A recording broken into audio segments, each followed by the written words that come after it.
chairs scraped, and in the same order in which they had entered but with redder faces, the guests returned to the drawing room and to the Count's study. Chapter 20. The card tables were drawn out, sets made up for Boston, and the Count's visitors settled themselves, some in the 2 drawing rooms, some in the sitting room, some in the library. The Count, holding his cards fanwise, kept himself with difficulty from dropping into his usual after-dinner nap, and laughed at everything. The young people, at the Countess' instigation, gathered round the clavichord and harp. Julie, by general request, played first. After she had played a little air with variations on the harp, she joined the other young ladies in begging Natasha and Nicholas, who were noted for their musical talent, to sing something. Natasha, who was treated as though she were grown up, was evidently very proud of this, but at the same time felt shy. "What shall we sing?" she said. "The Brook," suggested Nicholas. "Well, then, let's be quick." "Boris, come here," said Natasha. "But where is Sonia?" She looked round and seeing that her friend was not in the room, ran to look for her. Running into Sonia's room and not finding her there, Natasha ran to the nursery, but Sonia was not there either. Natasha concluded that she must be on the chest in their passage. The chest in the passage was the place of mourning for the younger female generation in the Rostov household. And there in fact was Sonia lying face downward on Nurse's dirty feather bed on the top of the chest, crumpling her gauzy pink dress under her, hiding her face with her slender fingers, and sobbing so convulsively that her bare little shoulders shook.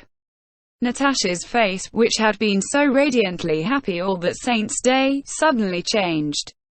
Her eyes became fixed, and then a shiver passed down her broad neck and the corners of her mouth drooped.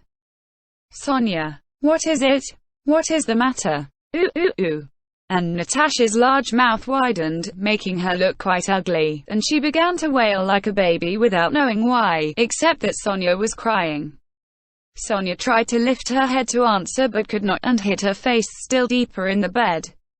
Natasha wept, sitting on the blue-striped feather bed and hugging her friend. With an effort Sonia sat up and began wiping her eyes and explaining. "Nicholas is going away in a week's time. His papers have come, he told me himself, but still I should not cry," and she showed a paper she held in her hand with the verses Nicholas had written. "Still, I should not cry, but you can't. No one can understand what a soul he has." And she began to cry again because he had such a noble soul. "It's all very well for you. I am not envious. I love you and Boris also," she went on, gaining a little strength. "He is nice. There are no difficulties in your way. But Nicholas is my cousin, or one would have to the Metropolitan himself, and even then it can't be done. And besides, if she tells Mama," Sonia looked upon the Countess as her mother and called her so, "that I am spoiling Nicholas' career and am heartless and ungrateful, while truly, God is my witness," and she made the sign of the cross, "I love her so much, and all of you, only Vera, and what for? What have I done to her? I am so grateful to you that I would willingly sacrifice everything, only I have nothing."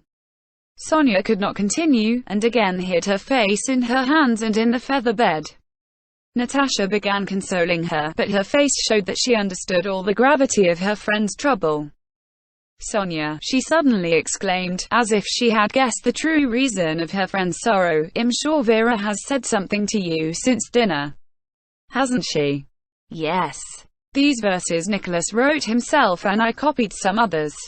And she found them on my table and said she'd show them to Mama, and that I was ungrateful, and that Mama would never allow him to marry me, but that he'll marry Julie.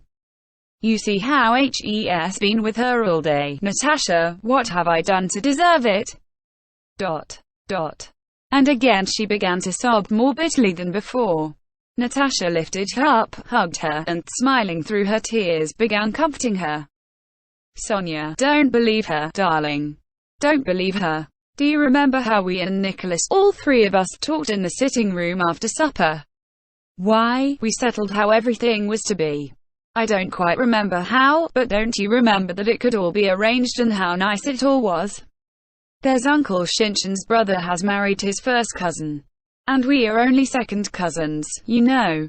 And Boris says it is quite possible You know I have told him all about it.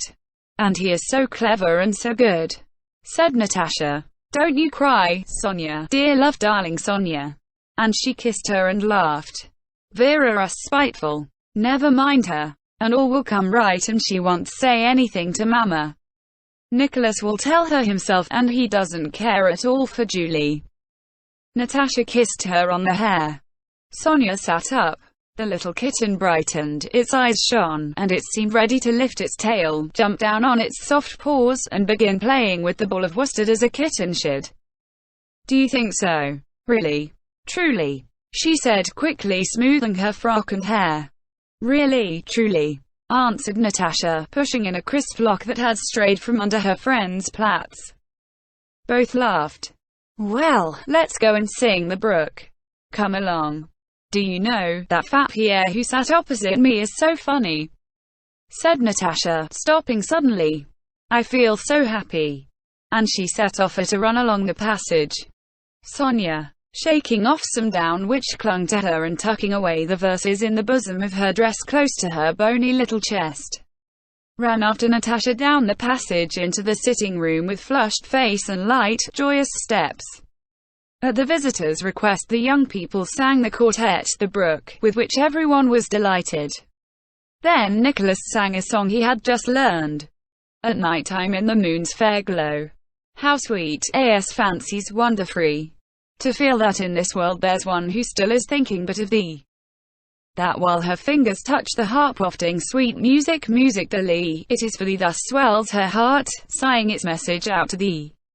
A day or two, then bliss unspoilt, but oh, till then I cannot live, comma. He had not finished the last verse before the young people began to get ready to dance in the large hall, and the sound of the feet and the coughing of the musicians were heard from the gallery.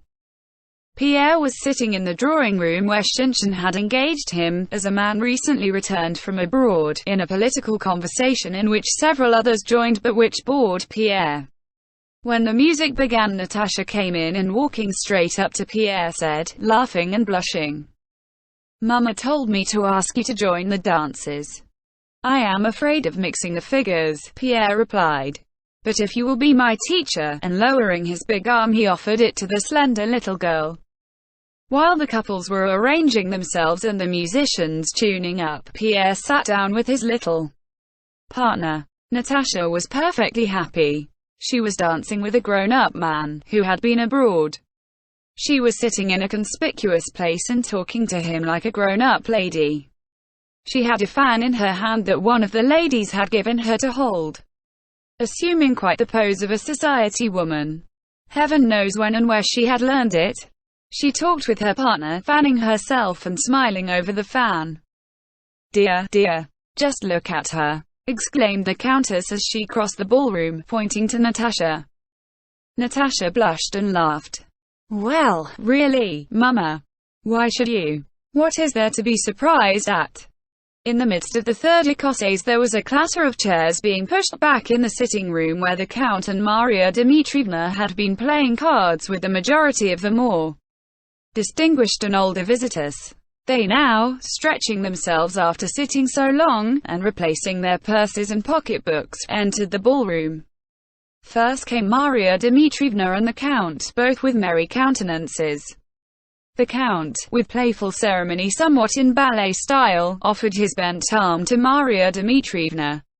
He drew himself up, a smile of debonair gallantry lit up his face, and as soon as the last figure of the écossaise was ended, he clapped his hands to the musicians and shouted up to their gallery, addressing the first violin. "Seaman, do you know the Daniel Cooper?" This was the Count's favorite dance, which he had danced in his youth. Opening parenthesis. Strictly speaking, Daniel Cooper was one figure of the Anglaise. Closing parenthesis. "Look at Papa," shouted Natasha to the whole company, and quite forgetting that she was dancing with a grown-up partner, she bent her curly head to her knees and made the whole room ring with her laughter. And indeed everybody in the room looked with a smile of pleasure at the jovial old gentleman, who, standing beside his tall and stout partner, Maria Dmitrievna, curved his arms, beat time, straightened his shoulders, turned out his toes, tapped gently with his foot, and, by a smile that broadened his round face more and more, prepared the onlookers for what was to follow. As soon as the provocatively gay strains of Daniel Cooper, somewhat resembling those of a merry peasant dance, began to sound, all the doorways of the ballroom were suddenly filled by the domestic serfs, the men on one side and the women on the other, who with beaming faces had come to see their master making merry. "Just look at the master. A regular eagle he is," loudly remarked the nurse, as she stood in one of the doorways. The Count danced well, and knew it. But his partner could not and did not want to dance well. Her enormous figure stood erect, her powerful arms hanging down. She had handed her reticule to the Countess, and only her stern but handsome face really joined in the dance. What was expressed by the whole of the Count's plump figure, in Maria Dmitrievna found expression only in her more and more beaming face and quivering nose. But if the Count, getting more and more into the swing of it, charmed the spectators by the unexpectedness of his adroit maneuvers and the agility with which he capered about on his light feet, Maria Dmitrievna produced no less impression by slight exertions, the least effort to move her shoulders or bend her arms when turning, or stamp her foot, which everyone appreciated in view of her size and habitual severity. The dance grew livelier and livelier. The other couples could not attract a moment's attention to their own evolutions and did not even try to do so. All were watching the Count and Maria Dmitrievna. Natasha kept pulling everyone by sleeve or dress, urging them to look at Papa. Though as it was, they never took their eyes off the couple. In the intervals of the dance, the Count, breathing deeply, waved and shouted to the musicians to play faster. Faster, faster, and faster. Lightly, more lightly, and yet more lightly whirled the Count, flying round Maria Dmitrievna, now on his toes, now on his heels, until, turning his partner round to her seat, he executed the final pas, raising his soft foot backwards, bowing his perspiring head, smiling and making a wide sweep with his arm, amid a thunder of applause and laughter led by Natasha. Both partners stood still, breathing heavily and wiping their faces with their cambric handkerchiefs. "That's how we used to dance in our time, ma chère," said the Count. "That was a Daniel Cooper," exclaimed Maria Dmitrievna, tucking up her sleeves and puffing heavily. Chapter 21. While in the Rostovs' ballroom, the sixth Anglaise was being danced, to a tune in which the weary musicians blundered, and while tired footmen and cooks were getting the supper, Count Bezukov had a sixth stroke.